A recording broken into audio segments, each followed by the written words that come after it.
Brought to you by V-Guard, co-powered by Sensodyne and Vimal. ಬಾಯಲ್ಲಿ ಹೇಳಿ ಕೇಸರಿ. Associate sponsor Ultratech Cement. Co-sponsored by Saptagiri NPS University. ಬಿಜೆಪಿಯವರು protest ಮಾಡ್ತಾ ಇದ್ದಾರೆ sir. ರಾಜ್ಯದಲ್ಲಿ ಕೊಲೆಗಳ ಪ್ರಮಾಣ ಹೆಚ್ಚಾಗ್ತಾ ಇದೆ, ಬ್ರ್ಯಾಂಡ್ ಬೆಂಗಳೂರು ಎಲ್ಲ ಹಾಳಾಗಿದೆ ಅನ್ನೋ ವಿಚಾರವನ್ನು ಮುಗಿತು.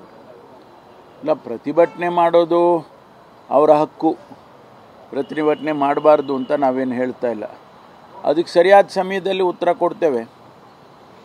ಅವರೇನೇನು ಪ್ರಶ್ನೆ ಎತ್ತುತ್ತಾರೆ ಇವತ್ತು, ಅದಕ್ಕೆ ಉತ್ತರ ಸರಿಯಾದ ಸಮಯದಲ್ಲೇ ಕೊಡ್ತೇವೆ.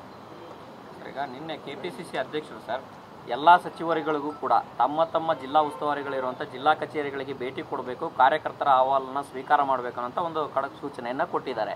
ಇದು ಮೊದಲಿಂದನೂ ಕೂಡ ಇತ್ತ ಅಥವಾ ಇದು ಹೊಸ ಬೆಳವಣಿಗೆನಾ ಸರ್? ಇದು ತಗೊಳ್ಳೋಣ. ಇದು ಇನ್ವರ್ಟರ್ ಎಸಿ. ನೀವು ಗ್ಯಾಮ್ಲರ್ ಅಲ್ವಾ? ಗ್ಯಾಮ್ಲರ್ ಜೂಜಾಡ್ತಿರಲ್ವಾ? ನೀವು ಜೂಜಾಡ್ತೀರಾ? ಇಲ್ಲ, ಯಾರು ಏನು ಹೇಳಿದ್ರು ಅಂತ ನೀನು ಎಷ್ಟು ಕಾಸ್ಟ್ಲಿ ಹಾಗೂ ಡೆಲಿಕೇಟ್ ಎಸಿ ತಗೊಂಡು ಸ್ಟೆಬಿಲೈಸರ್ ತಗೊಳ್ಳಿಲ್ಲ ಅಂದ್ರೆ ಇದು ಜೂಜಾಟ ತಾನೇ. ಒಂದೇ ಫ್ಲಕ್ಚುಯೇಷನ್ ಗೆ ನಿಮ್ಮ ಇನ್ವರ್ಟರ್ ಎಸಿಯ ಪಾರ್ಟ್ಸ್ ಡ್ಯಾಮೇಜ್ ಆಗಬಹುದು. ಅದನ್ನು ವಿ-ಗಾರ್ಡ್ ಉಪಯೋಗಿಸಿ ಸುರಕ್ಷಿತವಾಗಿರಿಸಿ. V-Guard, India's number 1 stabiliser. ನಾನು 8 ವರ್ಷ ಅದೇ ಕೆಲಸ ಮಾಡಿದ್ದೀನಿ. ಇದೇನು ಹೊಸದೇನಲ್ಲ. ಅದು 8 ವರ್ಷ ಪ್ರತಿಯೊಬ್ಬ ಸಚಿವರು ಕೂಡ ನಮ್ಮ ಸರ್ಕಾರ ಇದ್ದಂಥ ಸಂದರ್ಭದಲ್ಲಿ ಪ್ರದೇಶ ಕಾಂಗ್ರೆಸ್ ಸಮಿತಿಗೆ ಬರೋರು ಭಾಳ ಜನ ಬರ್ತಾಯಿದ್ರು. ಮತ್ತು ಎಲ್ಲಿ ಪ್ರವಾಸ ಮಾಡಿದಾಗ ಆ ಜಿಲ್ಲೆಯಲ್ಲಿ ಕಾಂಗ್ರೆಸ್ ಕಚೇರಿಗೆ ಭೇಟಿ ಕೊಡಬೇಕು ಅಂತೇಳಿ ಸೂಚನೆಯನ್ನು ಕೊಟ್ಟಿದ್ದೇವೆ. ಅವಾಗೆಲ್ಲ ನಾವು ಭಾಳ ಜನ ಅದೇ ರೀತಿ ಮಾಡೋರು. ಈಗಲೂ ಕೂಡ ಈಗ ನಾನು ಯಾವುದಾದ್ರೂ ಜಿಲ್ಲೆಗೆ ಹೋದರೆ ನಮ್ಮ ಪಕ್ಷದ ಕಚೇರಿಗೆ ಭೇಟಿ ಕೊಡ್ತೇನೆ. ಇದು ಕಾಂಗ್ರೆಸ್ಸಿನ ನಮ್ಮ ಹೈಕಮಾಂಡಿಂದು ಹೌದು, ಪಕ್ಷದ ತೀರ್ಮಾನ ಕೂಡ ಹೌದು. ಅಲ್ಲೇ ಅದಕ್ಕೆ ಅವರ ಅಧ್ಯಕ್ಷರು ಗಮನಿಸಿದ್ದಾರೆ ಅಂತ ಅಂದ್ಕೊಂಡಿದ್ದೀನಿ. ಅದಕ್ಕೆ ಈಗ ಅವರು ಸೂಚನೆ ಕೊಟ್ಟಿದ್ದಾರೆ. ಭಾಳ ಒಳ್ಳೆಯದದು. ಸರ್, ಈಗ ಯಡಿಯೂರಪ್ಪ ಅವರ ಪೋಕ್ಸೋ ಕಾಯ್ದೆ ಪ್ರಕರಣದ ಮಮತಾ ಅನ್ನೋರು ಆರೋಪ ಮಾಡಿದ್ರು, ಅವರೇನು ನಿಧನ ಹೊಂದಿದ್ದಾರೆ. ಅದೇ ಅವ್ರದ್ದು ಕ್ಯಾನ್ಸರ್ ಆಗಿತ್ತು. ಅವರಿಗೆ ಒಂದು ವಾರದ ಹಿಂದೆನೇ ಆಸ್ಪತ್ರೆಗೆ, ಯಾವುದು ಖಾಸಗಿ ಆಸ್ಪತ್ರೆಗೆ ಅಡ್ಮಿಟ್ ಆಗಿದ್ದರು, ತೀರ್ಕೊಂಡಿದ್ದಾರೆ ಅಂಥೇಳಿ ವರದಿ ಇದೆ. ಅದಾದಮೇಲೆ ಬೇರೆಲ್ಲ ಏನು ಡೆವಲಪ್ಮೆಂಟ್ಸು ಅಂತೇಳಿ ನೋಡಬೇಕಾಗುತ್ತೆ. ಇದೆಲ್ಲ ನೋಡ್ತೇವೆ, ಇದೆಲ್ಲ ವಿಚಾರ ಮಾಡಿ ಅದಕ್ಕೆ ಏನು ತೀರ್ಮಾನ ಮಾಡಬೇಕು ಮಾಡ್ತೀವಿ. ಕೆಪಿಸಿಸಿ ಅಧ್ಯಕ್ಷರು ಬಿಜೆಪಿಯವರು ಪ್ರೊಟೆಸ್ಟ್ ಮಾಡ್ತಾ ಇದ್ದಾರೆ ಸರ್. ರಾಜ್ಯದಲ್ಲಿ ಕೊಲೆಗಳ ಪ್ರಮಾಣ ಹೆಚ್ಚಾಗ್ತಾ ಇದೆ, ಬ್ರ್ಯಾಂಡ್ ಬೆಂಗಳೂರು ಎಲ್ಲ ಹಾಳಾಗಿದೆ ಅನ್ನೋ ವಿಚಾರವನ್ನು ಮುಗಿತು. ಇಲ್ಲ, ಪ್ರತಿಭಟನೆ ಮಾಡೋದು ಅವರ ಹಕ್ಕು. ಪ್ರತಿಭಟನೆ ಮಾಡಬಾರ್ದು ಅಂತ ನಾವೇನು ಹೇಳ್ತಾ ಇಲ್ಲ. ಅದಕ್ಕೆ ಸರಿಯಾದ ಸಮಯದಲ್ಲಿ ಉತ್ತರ ಕೊಡ್ತೇವೆ.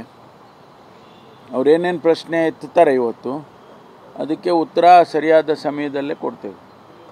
ಈಗ ನಿನ್ನೆ ಕೆಪಿಸಿಸಿ ಅಧ್ಯಕ್ಷರು ಸರ್ ಎಲ್ಲ ಸಚಿವರುಗಳಿಗೂ ಕೂಡ ತಮ್ಮ ಜಿಲ್ಲಾ ಉಸ್ತುವಾರಿಗಳಿರುವಂಥ ಜಿಲ್ಲಾ ಕಚೇರಿಗಳಿಗೆ ಭೇಟಿ ಕೊಡಬೇಕು, ಕಾರ್ಯಕರ್ತರ ಅಹವಾಲನ್ನು ಸ್ವೀಕಾರ ಮಾಡಬೇಕು ಅಂತ ಒಂದು ಖಡಕ್ ಸೂಚನೆಯನ್ನು ಕೊಟ್ಟಿದ್ದಾರೆ. ಇದು ಮೊದಲಿಂದನೂ ಕೂಡ ಇತ್ತ ಅಥವಾ ಇದು ಹೊಸ ಬೆಳವಣಿಗೆನಾ ಸರ್? ನಾನು 8 ವರ್ಷ ಅದೇ ಕೆಲಸ ಮಾಡಿದ್ದೀನಿ. ಇದೇನು ಹೊಸದೇನಲ್ಲ. ಅದು 8 ವರ್ಷ ಪ್ರತಿಯೊಬ್ಬ ಸಚಿವರು ಕೂಡ ನಮ್ಮ ಸರ್ಕಾರ ಇದ್ದಂಥ ಸಂದರ್ಭದಲ್ಲಿ ಪ್ರದೇಶ ಕಾಂಗ್ರೆಸ್ ಸಮಿತಿಗೆ ಬರೋರು ಭಾಳ ಜನ ಬರ್ತಾಯಿದ್ರು. ಮತ್ತು ಎಲ್ಲಿ ಪ್ರವಾಸ ಮಾಡಿದಾಗ ಆ ಜಿಲ್ಲೆಯಲ್ಲಿ ಕಾಂಗ್ರೆಸ್ ಕಚೇರಿಗೆ ಭೇಟಿ ಕೊಡಬೇಕು ಅಂತೇಳಿ ಸೂಚನೆಯನ್ನು ಕೊಟ್ಟಿದ್ದೇವೆ. ಅವಾಗೆಲ್ಲ ನಾವು ಭಾಳ ಜನ ಅದೇ ರೀತಿ ಮಾಡೋರು. ಈಗಲೂ ಕೂಡ ಈಗ ನಾನು ಯಾವುದಾದ್ರೂ ಜಿಲ್ಲೆಗೆ ಹೋದರೆ ನಮ್ಮ ಪಕ್ಷದ ಕಚೇರಿಗೆ ಭೇಟಿ ಕೊಡ್ತೇನೆ. ಇದು ಕಾಂಗ್ರೆಸ್ಸಿನ ನಮ್ಮ ಹೈಕಮಾಂಡಿಂದು ಹೌದು, ಪಕ್ಷದ ತೀರ್ಮಾನ ಕೂಡ ಹೌದು. ಅಲ್ಲೇ ಅದಕ್ಕೆ ಅವರ ಅಧ್ಯಕ್ಷರು ಗಮನಿಸಿದ್ದಾರೆ ಅಂತ ಅಂದ್ಕೊಂಡಿದ್ದೀನಿ. ಅದಕ್ಕೆ ಈಗ ಅವರು ಸೂಚನೆ ಕೊಟ್ಟಿದ್ದಾರೆ. ಭಾಳ ಒಳ್ಳೆಯದದು. ಸರ್, ಈಗ ಯಡಿಯೂರಪ್ಪ ಅವರ ಪೋಕ್ಸೋ ಕಾಯ್ದೆ ಪ್ರಕರಣದ ಮಮತಾ ಅನ್ನೋರು ಆರೋಪ ಮಾಡಿದ್ರು, ಅವರೇನು ನಿಧನ ಹೊಂದಿದ್ದಾರೆ. ಅದೇ ಅವ್ರದ್ದು ಕ್ಯಾನ್ಸರ್ ಆಗಿತ್ತು. ಅವರಿಗೆ ಒಂದು ವಾರದ ಹಿಂದೆನೇ ಆಸ್ಪತ್ರೆಗೆ, ಯಾವುದು ಖಾಸಗಿ ಆಸ್ಪತ್ರೆಗೆ ಅಡ್ಮಿಟ್ ಆಗಿದ್ದರು, ತೀರ್ಕೊಂಡಿದ್ದಾರೆ ಅಂಥೇಳಿ ವರದಿ ಇದೆ. ಅದಾದಮೇಲೆ ಬೇರೆಲ್ಲ ಏನು ಡೆವಲಪ್ಮೆಂಟ್ಸು ಅಂತೇಳಿ ನೋಡಬೇಕಾಗುತ್ತೆ. ಇದೆಲ್ಲ ನೋಡ್ತೇವೆ, ಇದೆಲ್ಲ ವಿಚಾರ ಮಾಡಿ ಅದಕ್ಕೆ ಏನು ತೀರ್ಮಾನ ಮಾಡಬೇಕು ಮಾಡ್ತೀವಿ. ಕೆಪಿಸಿಸಿ ಅಧ್ಯಕ್ಷರು Brought to you by V-Guard, co-powered by Sensodyne and Vimal. ಬಾಯಲ್ಲಿ ಹೇಳಿ ಕೇಸರಿ. Associate sponsor Ultratech Cement. Co-sponsored by Saptagiri NPS University.